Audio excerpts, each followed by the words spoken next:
Bentornati tutti in questo nuovo video. Come vedete è arrivato il cruscotto finalmente, con la sua bella piega, a pezzo unico. Adesso dovremo fare tutte le lavorazioni, quindi qua bisognerà fare lo sportellino per i pedali, qua un paio di scansi, qua bisogna tagliare via un pezzettino di ferro che è lo spigolo che c'è là dentro. Quindi adesso dobbiamo segnarla tutta quanta e poi col plasma e tanta pazienza tagliarla e spostarla parecchie volte. Vi invito anche a seguirci su Instagram, abbiamo fatto la pagina dove, per ovviare al fatto che stiamo andando per le lunghe un po' con tutta questa serie, qua potrete seguirci per rimanere un po' più aggiornati. Quindi dopo questa anticipazione segniamo tutto quanto e vediamo di presentarla in macchina, che siamo molto curiosi di vedere come rimane finita. Cari amici, come potete vedere è dentro. Allora, manca ancora il foro qua dei pedali che faremo smontando questa piastra, lo segneremo dall'interno, poi faremo tutti i calcoli per le battute per farla ermetica. Abbiamo già scantonato lì sotto e la stessa cosa di qui. Adesso dobbiamo centrarci dentro in maniera perfetta, vedere se bisogna fare qualche limatura in modo che qua non sporga del ferro, quindi che deve essere perfettamente a filo sia di qui che di là. Quindi magari chiudiamo una delle due portiere e poi diamo una molata, facciamo il buco e lo togliamo quindi almeno altre 2 o 3 volte, al che lo riposizioneremo e vediamo un attimino l'aspetto. Ma già così è veramente bello, è venuto veramente come era stato pensato. Va bene, dai, proseguiamo adesso. Allora, abbiamo già inciso la piastra per l'apertura del volante e i piedi. Adesso dobbiamo rimuoverla, diamo una molatina e dovremmo essere a posto? Sperando sì. A posto. Quindi la togliamo, sbavatina veloce e boh, vediamo se monta correttamente. Certo che monta. Andiamo.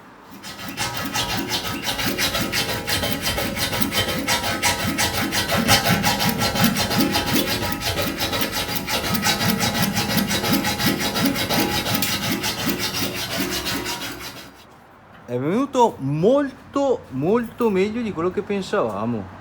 Eccellente. Probabilmente bisognerà dargli un colpettino, ma proprio appena, giusto quegli angolini qua dove abbiamo dovuto fare i buchi. Però è venuto bene. Niente, continuiamo, avanti. Allora, cari amici, abbiamo più o meno puntato, abbiamo utilizzato il soffitto per diciamo far aderire più che bene la lamiera sul ferro. Adesso è una bella rogna perché bisogna andarla dentro a saldare e non è semplice. Più che altro, vabbè, qui è subito fatto, ma là in fondo con più si va in profondità, con più diventa difficile. Però abbiamo ottimismo e ingegno dalla nostra parte e ci inventiamo qualcosa. O probabilmente smonteremo tutta questa parte di torcia, toglieremo il tasto, faremo un tasto da remoto, quindi con la mano destra terrò la torcia, con la sinistra schiaccerò il pulsante e attaccheremo un'asta, un tubo, un qualcosa, un manico, di modo da rendere la torcia molto più lunga e riuscire ad andare in profondità di qui e viceversa al contrario da di là verso di qua. E non è di certo la soluzione della vita, ma potrebbe aiutarci. Ad ogni modo vi faccio vedere da fuori.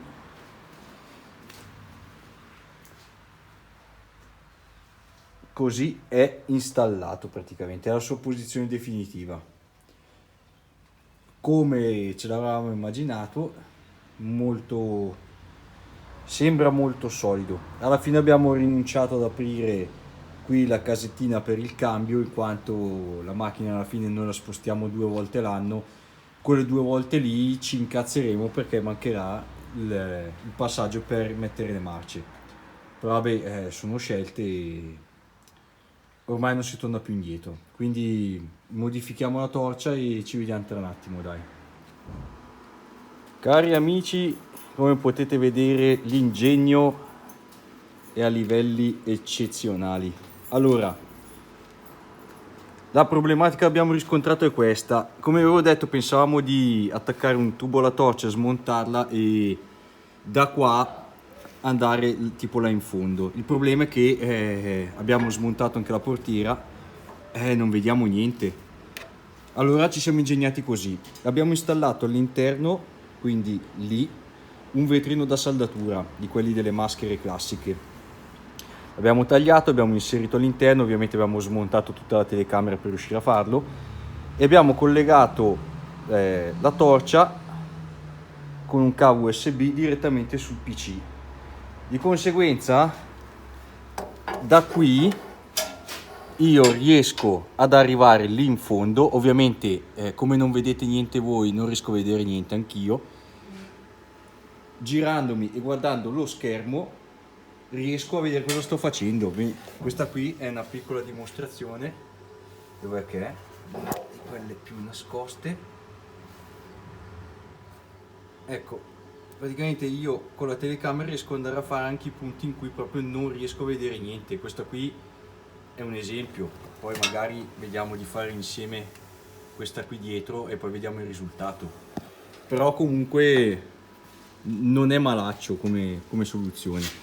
Quantomeno riusciamo a fare qualcosa. Di certo non verranno le più belle saldature del mondo, però almeno diciamo che è saldato. Proviamo a farne una insieme, dai, vediamo se troviamo un buon setup per farvi vedere insieme a noi. Ah, dimenticavo di dire che abbiamo montato questo tipo di beccuccio perché la distanza tra l'ugello e appunto il beccuccio è minore, quindi anche la sua forma, quindi il fatto che qui sia molto, diciamo, piccolo di diametro, mi permette di vedere un po' meglio il bagno di fusione qui davanti. La sua punta, quella lì all'interno, vediamo se ok, vedete è stata tutta scavata, ecco, così si vede meglio. Vedete, è stata fatta conica in modo da permettere all'argon di uscire in maniera più agevole. Questo tipo di ugelli io non so per cosa sono stati concepiti, se è per piccoli spazi o per la saldatura con filo animato, però comunque sia per questo scopo va bene. Noterete anche che qui manca un pezzo di torcia perché si è rotto, d'altronde subiscono degli stress notevoli gli strumenti che utilizziamo, quindi mancano anche dei pezzi. Quindi continuiamo. Allora proviamo a fare insieme quella saldatura. Come vedete impossibile da fare, meno per me è impossibile. Poi allora vediamo, tac, computer, diamo un colpetto per capire bene dove siamo come angolazione. Ok, più o meno ci siamo, vediamo se riesco a mettervi un po' fuoco.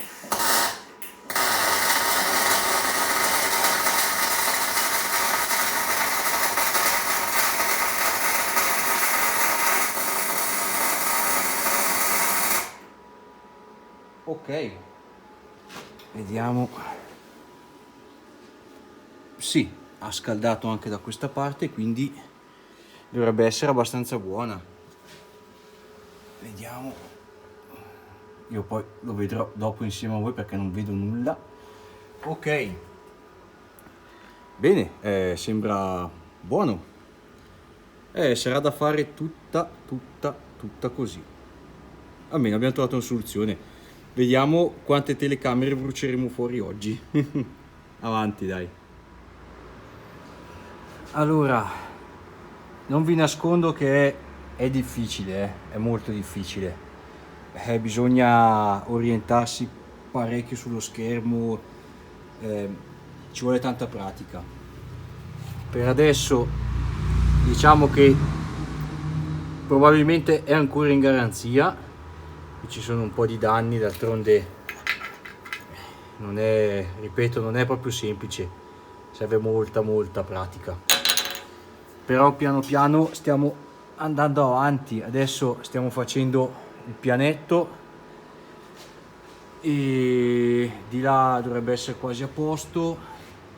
Vediamo, adesso mancherebbe la parte alta del quadrato, vediamo se riusciamo, perché è particolarmente difficile, c'è il bagno che cade e stiamo facendo un po' fatica, però guardate, questa lamirina qua che vibra è veramente molto solido, considerando che manca ancora parecchia roba da saldare.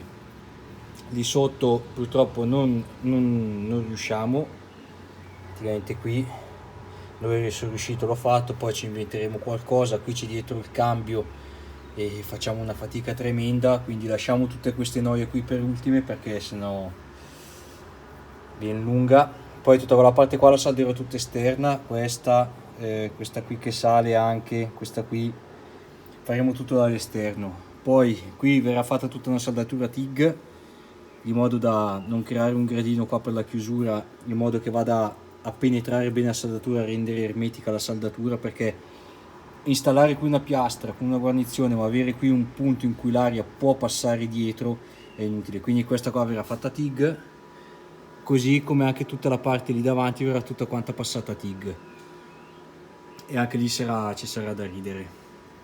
Niente, dai, allora intanto continuiamo, vedo se riesco a aggiungervi dentro qualche clip mentre saldiamo, giusto per rendere un po' l'idea di quanto è strano saldare con una videocamera, non avere proprio la saldatura come siamo abituati a vederla. Praticamente la vediamo proprio frontale alla telecamera, quindi quando ci spostiamo facciamo questo movimento, dobbiamo andarci molto intuito, quindi avanti.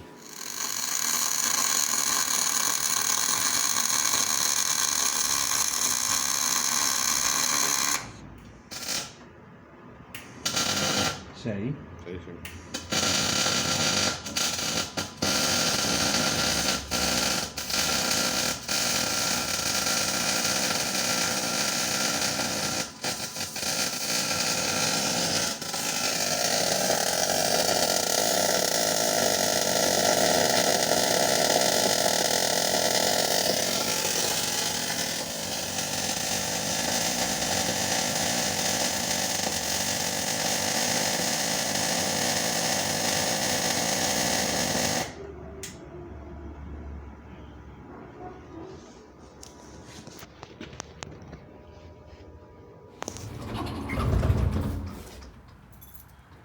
Poverina, poverina veramente.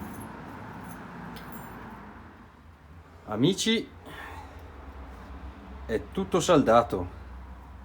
Abbiamo lasciato indietro solo le parti da fare a TIG, che sono là in cima, e l'apertura lì dei piedi, più un paio di stupidatine ancora, però bene o male è a posto. È duro come il sasso, vi do una panoramica un po' più completa.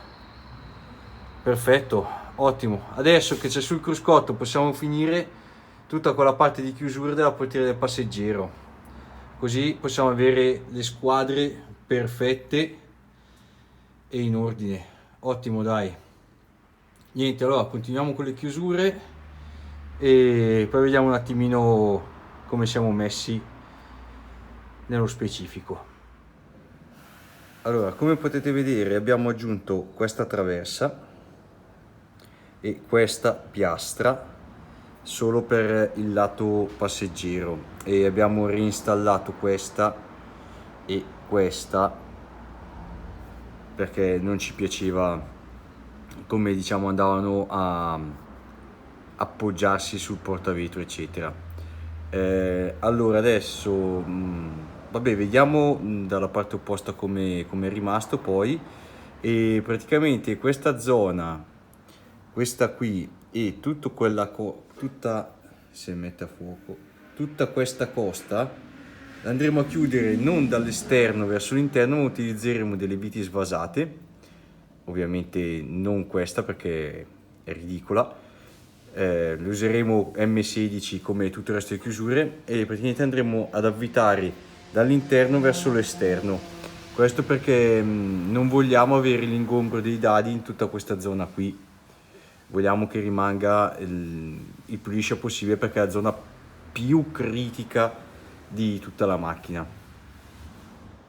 Nello specifico potete vedere qui le chiusure classiche, come è stato fatto anche di là. Questa qui, così come queste due, è smontabile, di modo che se dovesse gripparsi il filetto noi riusciamo comunque ovviamente in qualche modo a rimuovere il dado e a sostituirlo. Certo che se dovesse succedere è una bella rogna, però quantomeno diamo possibilità di sostituirlo. Mentre queste qui praticamente andremo a fare un foro qui, ok, qui o qui più sotto, adesso decidiamo in base alle nostre esigenze. Andremo a piantarci dentro una colonnetta, ok, e anche questa la faremo smontabile, quindi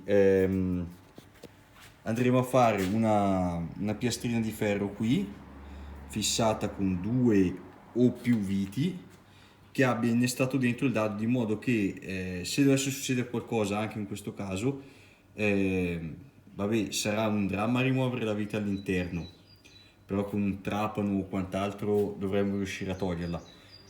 Aprire la portiera e dopo, svitando queste 2 viti, andremo a sostituire l'intera boccoletta, cosa che se dovessimo andare a saldarla non sarebbe possibile. Tutto questo sempre per il discorso che se succede qualcosa sono dolori, e quindi bisogna sempre pensare all'opzione peggiore per trovare la miglior soluzione. Quindi adesso andiamo avanti ancora un pochino e mano a mano che aggiungiamo pezzi vediamo di aggiornare un pochino, anche perché è il solito taglia, cuci, buca, monta, poco interessante. In questo caso qui facciamo vedere il lavoro più o meno finito, diciamo. Avanti.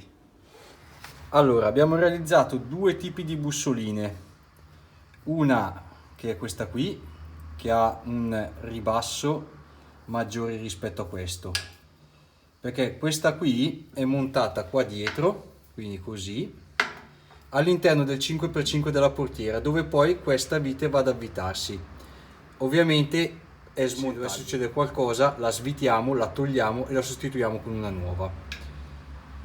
Lo stesso discorso è stato fatto qui, praticamente sì, si vede, questa è montata così, poi vedremo come andare a fermarla là dietro. Questa vite qua è blu perché non va bene. Praticamente la vite va a lavorare sul ferro con questo ribasso e ci tira la porta contro. Così facendo dovrebbe essere perfettamente ermetica. Abbiamo già controllato qua, le tolleranze sono perfette. Piangeremo poi quando monteremo le guarnizioni, piangeremo parecchio. Queste viti qua le abbiamo elaborate, questa qui è come si presenta in maniera originale, ma questa distanza è troppo per le nostre esigenze, quindi sono state tutte tornite. Infatti vedete che così è perfettamente a filo. E niente, dovremmo essere finalmente a posto. Qui abbiamo completato tutto, abbiamo puntato appena, che saldiamo tutti insieme con le portiere chiuse. Metteremo magari anche qualcosa che aiuti a non deformare troppo tutto quanto. Questa qui adesso dobbiamo decidere se farla smontabile, se saldarla, se fargli un controtelaio, ma lo decidiamo dopo, quando faremo tutta la parte del risuonatore qui insieme al muro eccetera. Però finalmente abbiamo finito. È stata lunga e molto difficile, anche perché sbagliare tutta questa parte qua è impensabile. Se sfiata la macchina è tanto inutile aver fatto tutto questo lavoro. Va bene, dai, dopo tutto questo video, che sarà sicuramente lunghissimo, che è stato girato in parecchie settimane, vi ringrazio tutti quanti per averci seguito e vi aspettiamo al prossimo video. Ciao a tutti!